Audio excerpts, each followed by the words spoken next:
They say sin leaves echoes, and some echoes never fade. Tonight's story comes from the heart of medieval France, a time when the church ruled the soul and secrets rotted behind cathedral walls. It is the story of Father Guillaume de Montfort, a priest once celebrated for his holiness, whose faith turned into obsession, and whose obsession birthed one of the darkest scandals buried in the church's forgotten archives. His crime was not written in blood or theft or war, but in something far more unspeakable.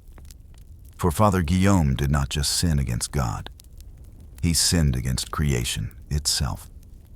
Our story begins in the year 1310, in a quiet riverside village called Saint Épine, a place of gray stone chapels and endless mist.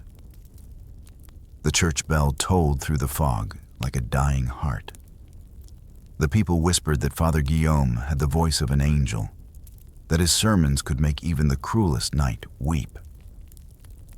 But those who looked too closely saw something else in his eyes, a glimmer of something unholy, like a candle flickering in a sealed tomb.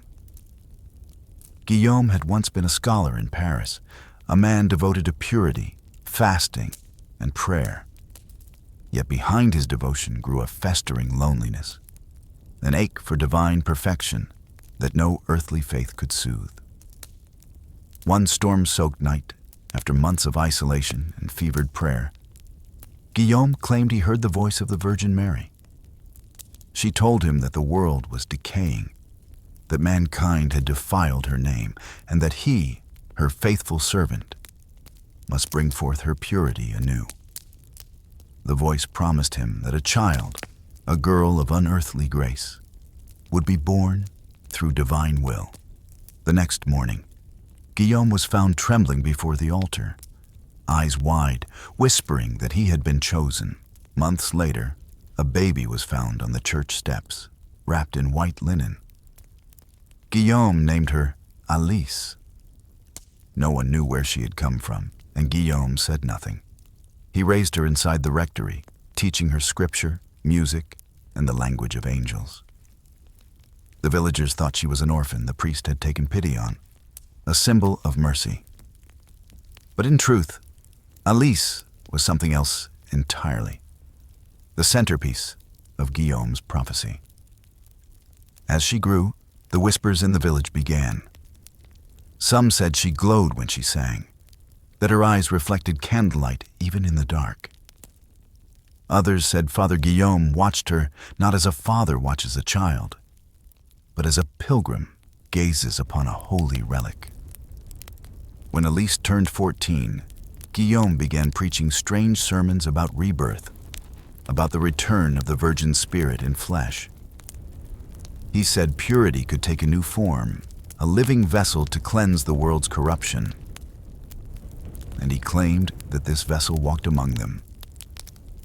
One night, in the middle of winter, Guillaume led a secret ceremony inside the chapel.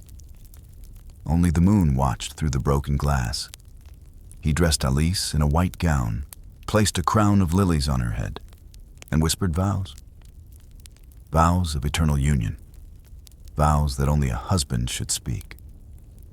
He told her she was the Virgin reborn, the bridge between heaven and man, and that by marrying her, he was fulfilling God's will. The girl, raised in isolation, believed him.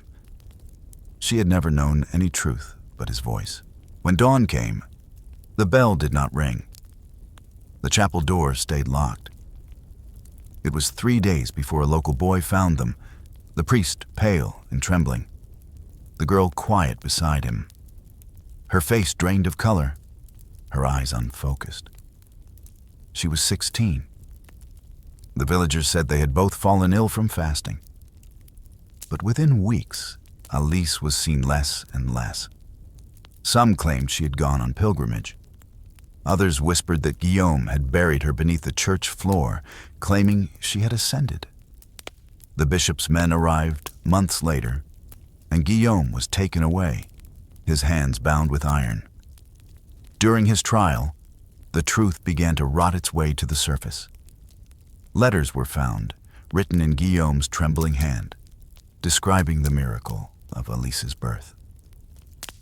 In one, he confessed that she had not been found on the steps.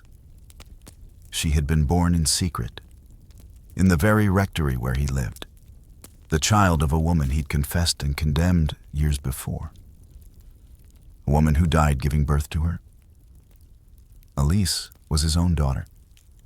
He had raised her as both priest and father, only to convince himself that she was wholly reborn, that sin could be sanctified if cloaked in divine purpose.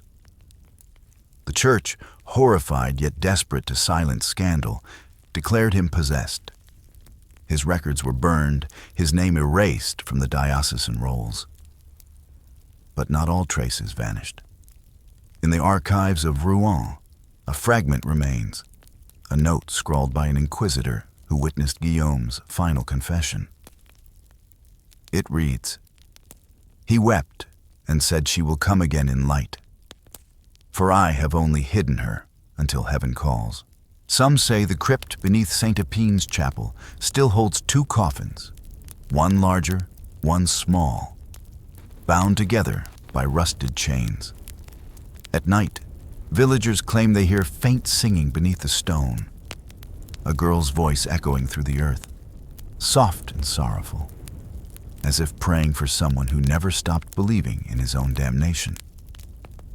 And maybe that's the cruelest part of this story, that Guillaume believed he was saving the world while destroying the only innocent thing he had left. It said his final words before the pyre were not of fear, but of faith. "The Virgin has not left us," he whispered. "She sleeps within my sin." Was he mad? Or touched by something darker than madness? Was it the echo of faith twisted by loneliness? Or the devil wearing the voice of a saint? We'll never truly know. But one truth remains. In the ruins of that forgotten chapel, every bell that rings still carries his sin through the mist, as if heaven itself refuses to let it die. And if you ever stand there, in the silence of Saint Épine, and hear a faint voice whisper your name, ask yourself this: what if faith and madness are just two sides of the same prayer?